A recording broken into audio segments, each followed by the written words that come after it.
UPS, NPS और OPS, इन तीनों का मतलब क्या है, आपके लिए कौन सा बेटर है, क्या लाभ है, इसके बारे में पूरा जानेंगे आज हम। सबसे पहले मैं आपको अपने बारे में बता दूं, मेरा नाम है अमनदीप सिंह, मुझे टोटल 5 ईयर ऑफ एक्सपीरियंस है इंश्योरेंस और फाइनेंस के अंदर। और यहाँ पे मेरे चैनल पर आपको इंश्योरेंस और फाइनेंस से रिलेटेड हर वो इन्फॉर्मेशन दी जाएगी जो अपडेटेड रहती है बेसिकली, और जो लेटेस्ट अपडेट होती है मार्केट में।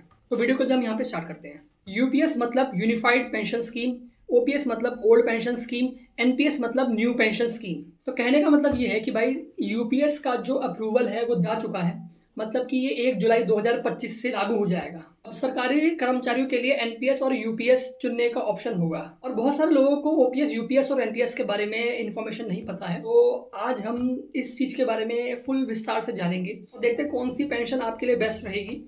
तो सबसे पहले समझेंगे यूपीएस क्या है। यूनिफाइड पेंशन स्कीम है, तो ये सरकारी कर्मचारियों के लिए 1 जुलाई 2025 से लागू हो जाएगी। यूपीएस के अंदर केंद्रीय कर्मचारियों को एक निश्चित पेंशन दिया जाएगा। लास्ट 12 महीने की बेसिक सैलरी का एवरेज 50% दिया जाएगा। कर्मचारियों को ये पेंशन पाने के लिए कम से कम 25 साल तक सर्विस करनी होगी। वहीं अगर कर्मचारी की जॉब करते वक्त हो जाती है तो परिवार को भी निश्चित पेंशन दिया जाएगा, जो कर्मचारियों को मिलने वाले पेंशन का 60% होगा। इसके अलावा मिनिमम एश्योर्ड पेंशन भी दिया जाएगा। इसका मतलब ये है कि जो लोग 10 साल तक जॉब करते हैं उन्हें कम से कम 10,000 रुपए की पेंशन तो दी जाएगी।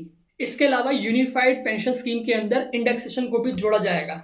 मतलब ये है कि महंगाई के हिसाब से रिटायर्ड कर्मचारियों की पेंशन भी बढ़ती रहेगी। ये बढ़ोतरी महंगाई राहत मतलब डियरनेस रिलीफ को all India index for indexation workers से जोड़ा जाएगा। वही रिटायरमेंट पर एक मुश्त रकम भी दी जाएगी। कैलकुलेशन, 6 महीने की नौकरी पूरी करने पर सैलरी और महंगाई भत्ता का 1/10वें हिस्से को ग्रेचुइटी में जोड़ा जाएगा और ये ग्रेचुइटी से अलग राशि होगी। चलिए अब ये समझेंगे कि यूपीएस, एनपीएस और ओपीएस के अंदर क्या डिफरेंस है। यूपीएस में केंद्र सरकार के कर्मचारियों को लाभ दिया जाएगा और एनपीएस के अंदर सरकारी और प्राइवेट दोनों ही कर्मचारी अकाउंट ओपन करा सकते हैं। ओपीएस सिर्फ सरकारी कर्मचारियों के लिए है। ओपीएस में पेंशन के लिए वेतन से कोई कटौती नहीं होती है, तो एनपीएस में वेतन से 10% की कटौती होती है। वहीं यूपीएस के अंदर यही अमाउंट कटेगा, लेकिन सरकार भी अपनी तरफ से 18.5% तक का योगदान करेगी। अगला पॉइंट है कि ओपीएस के अंदर जीपीएफ की सुविधा मतलब गवर्नमेंट प्रोविडेंट फंड की सुविधा है। एनपीएस में सुविधा नहीं है और यूपीएस के अंदर एक मुश्त राशि रिटायरमेंट के बाद दिया जाएगा। इसके अलावा एनपीएस जो है वो एक शेयर बाजार से लिंक योजना है, जिसमें कंट्रीब्यूशन करने पर 60% अमाउंट एक मुश्त और बाकी 40% एनवीटी के तौर पर दिया जाता है। वहीं यूपीएस और ओपीएस जो है वो एक सुरक्षित योजना है। यूपीएस में रिटायरमेंट के वक्त एक निश्चित पेंशन दी जाएगी जो महीने के एवरेज बेसिक पे का 50% होगा।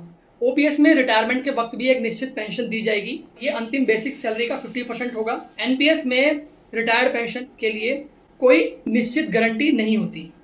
इसके अलावा ओपीएस में 6 महीने के बाद मिलने वाला डीए लागू होगा, जबकि एनपीएस में 6 महीने के बाद मिलने वाला महंगाई भत्ता लागू नहीं होता है और यूपीएस में महंगाई के हिसाब से महंगाई राहत दिया जाएगा। इसके अलावा यूपीएस में ग्रेचुइटी के अलावा एक मुक्त राशि रिटायरमेंट के वक्त दिया जाएगा और ओपीएस के अंदर रिटायरमेंट के बाद 20 लाख रुपए दिए जाएंगे, जबकि एनपीएस में महंगाई के हिसाब से डीआर दिया जाएगा। और यूपीएस में कर्मचारी की मौत होने पर फैमिली पेंशन दिया जाएगा। ओपीएस के अंदर रिटायरमेंट के बाद 20 लाख रुपए तक ग्रेचुइटी दी जाएगी। एनपीएस के अंदर सेवा के दौरान मौत होने पर जमा पैसे को सरकार जब्त कर लेती है।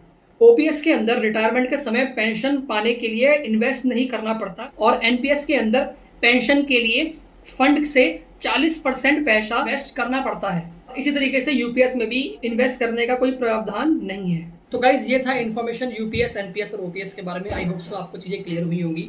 अगर आपको चीज़ें क्लियर हुई हैं तो आप मेरे चैनल को फॉलो कर सकते हैं जिसका नाम है फाइनेंस विद अमन। मिलते हैं ऐसे ही नेक्स्ट वीडियो में। Till then take care, bye bye, good bye और बाय बाय।